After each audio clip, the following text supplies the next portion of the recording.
سڵاو بینەرانی خۆشەویستی تەلەڤیزیۆنی کۆمەڵە لەگەڵتانی بۆ پێشکەشکردنی گەشتی هەواڵەکانی ڕۆژی سێشەممە سەرەتا سەردێڕی چەند هەواڵ. دەست بەسەرکرانی دوو کادری دەرمان لە مەهاباد، داخوازی ئانتیەگرتر کەفیلی سیاسی عوسمان ئیسماعیلی بۆ ئازادی ناوبراو، گواستنەوەی هادی ڕوستەمی بۆ بەندی تاکەکەسی زیندانی ورمێ، ئازادی ئومید فەرەجی لە زیندانی مەریوان، کۆبوونەوەی کرێکارانی شاغڵ لە پرۆژەی ئاوشیرینکەری نگین لە موکرانی چابەهار، سەپاندنی سزای زیندان بەسەر دوو چالاکی مەدەنی خەڵکی تاران و ڕەشت، گیان لە دەستدان و برینداربوونی 4 کرێکار لە چەند شاری ئێران، لە سێدارەدانی دوو بەندکراو لە زیندانەکانی سەروان و سمنان، دەستپێکی هێرشی زەمینی ئیسرائیل بۆ سەر لوبنان.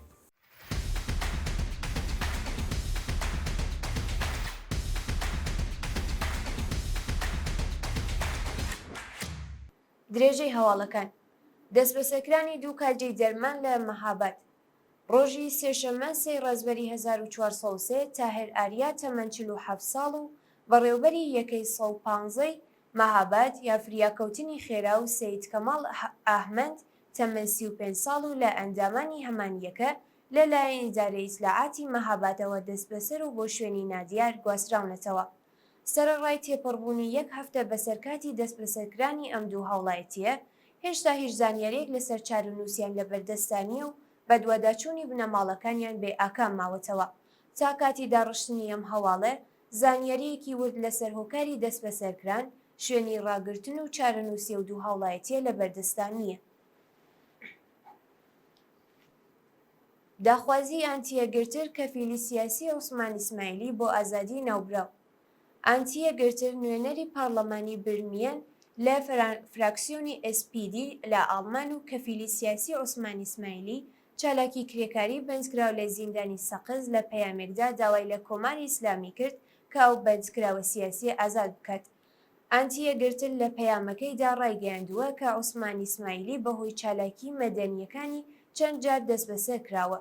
دوایین جار بە بیانووی پشتیوانیکردن لە بنەماڵەکەی ژینە ئامینی لەلایەن هێزە ئەمنیەتیەکانەوە ڕفێندراوە و ئێستا ماوەی 600 ڕۆژە لە زیندانی سەقزدا بەندکراوە و لە حاڵێکدا دۆخی تەندروستی باش نییە و بە وتەی پزیشکان نابێت لە زینداندا بمێنێتەوە. ئەو چالاکی کرێکارە دەستڕەسی بە پارێزەر نەبووە و لە پەروەندەیەکی ساغدەدا بە زیندان مەحکوم کراوە. کۆماری ئیسلامیە بێ کۆتایی بە سەرکوتی چالاکانی سیاسی، کرێکاری و مەدەنی بێنێت و عوسمان ئیسماعیلی بە زووترین کات ئازاد بکات. گواستنەوەی هادی ڕوستەمی بۆ بەندی تاکەکەسی زیندانی ورمێ. ڕۆژی هەینی 6 ڕەزبەری 1403 هادی ڕوستەمی بەندکراوی مەحکوم بە برینەوەی پەنجەی دەست بە فەرمانی سەرۆکی زیندانی ورمێ بۆ بەندی تاکەکەسی ڕاگوێزرا. بەپێی راپۆرتی کانۆنی مافی مرۆڤی ئێران ڕۆژی هەینی هێزە ئەمنیەتیەکانی زیندانی ورمێ هێرشیان کردووەتە سەر خوابگای ژمارەی 2 بەندکراوان بەندیخانە و کەلوپەلی بەندکراوانیان پشکنیوە. دوو ئەفسەری نیگەبان بە ناوەکانی سینا سەوگوڵی و سالار مەحموودی لەگەڵ هادی ڕوستەمی بووەتە دەمەقاڵیان و ئەو بەندکراوەیان داوەتە بەر لێدان. پاش کاتژمێرێک هادی ڕوستەمی بە فەرمانی بەڕێوەبەرایەتی زیندان بە دەستبەند و پابەندەوە ڕەوانەی بەندی تاکەکەسی کراوە. ئازادی ئومید فەرەجی لە زیندانی مەریوان. ڕۆژی یەکشەممە 8 ڕەزبەر ئومید فەرەجی بەندکراوی خەڵکی گوندینەی سەر بە شاری مەریوان بە دانانی وەسیقەی 1 ملیار تمەنی لە زیندانی ئەو شارە ئازاد کرا. ئومید فەرەجی لە ڕێکەوتی 28 گوڵانی ئەمساڵ لەلایەن ئیسلاحاتی سوپای پاسدارانەوە دەست بەسەر و پاش 20 ڕۆژ ئەشکەنجەی جەستەیی و دەرونی لە بەندی تاکەکەسی بۆ زیندانی مەریوان گۆزرایەوە. شایانی باسەکە هێشتا هۆکاری بەندکرانی ئەو شار و مەندە و ئەو تۆمەتانەی خراونەتە پاڵ دۆسیەکەی ڕوون نەکراوەتەوە. یانبەختکردنی دوو ئەندامی هێزەکانی سووریای دیموکراتیک لە هێرشی تورکیا. ڕۆژی دووشەممە 9 ڕەزبەری 1403 پابادێکی تورکیا هێرشی کردووەتە سەر سەنگەری هێزەکانی سووریای دیموکراتیک لە دەوروبەری منبج و هۆیەوە دوو کەس گیانیان بەخت کردووە. بەپێی راپۆرتی میدیاکانی ڕۆژاوای کوردستان، دوو ئەندامانی هێزەکانی سووریای دیموکراتی بە ناوەکانی جوان قاسمی و دۆزوان کۆبانی لە هێرشی پابادی تورکیا بۆ سەر کانتونی منبج گیانیان بەخت کردووە. شایانی باسەکە ئەرتشی تورکیا و بەکرێگیراوە ئیسلامگەرەکانی سەر بە وڵاتە ڕێژەی هێرشە پابادیەکانیان بۆ سەر ڕۆژاوای کوردستان زیاتر کردووە. کۆبوونەوەی کرێکارانی شاغڵ لە پرۆژەیە و شیرینکەری نگین لە موکرانی چابەهار.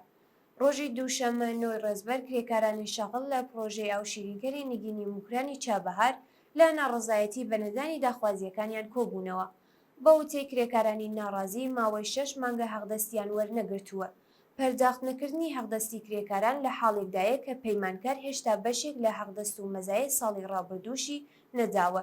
کرێکارێکی دیکە لەو بارەیەوە وتی بەڕێوەبەرانی شیرکەت سەرەڕای نەدانی حەقدەست حەقی بیمەی کرێکاریانیان بە ڕێکخراوی تامینی نیشتیماعی نەداوە و کرێکاران تووشی کێشەی دەرمانی بوون.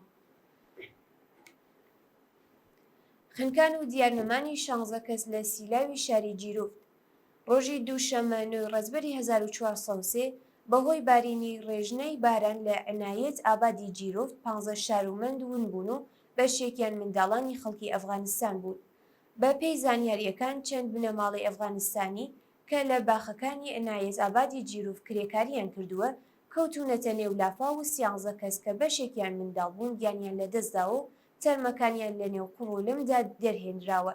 تەرمی کەسێکی دیکە کە خاوەنی بەنزینخانەیەکی جیرۆفت بووە و بۆ ڕزگارکردنی منداڵەکان چووە لەلایەن هێزەکانی فریاگوزاری خێراوە دۆزراوەتەوە، بەڵام هێشتا چارەنووسی دوو کەسی دیکە دیار نییە. سەپاندنی سزای زیندان بەسەر دوو چالاکی مەدەنی خەڵکی تاران و ڕەشت.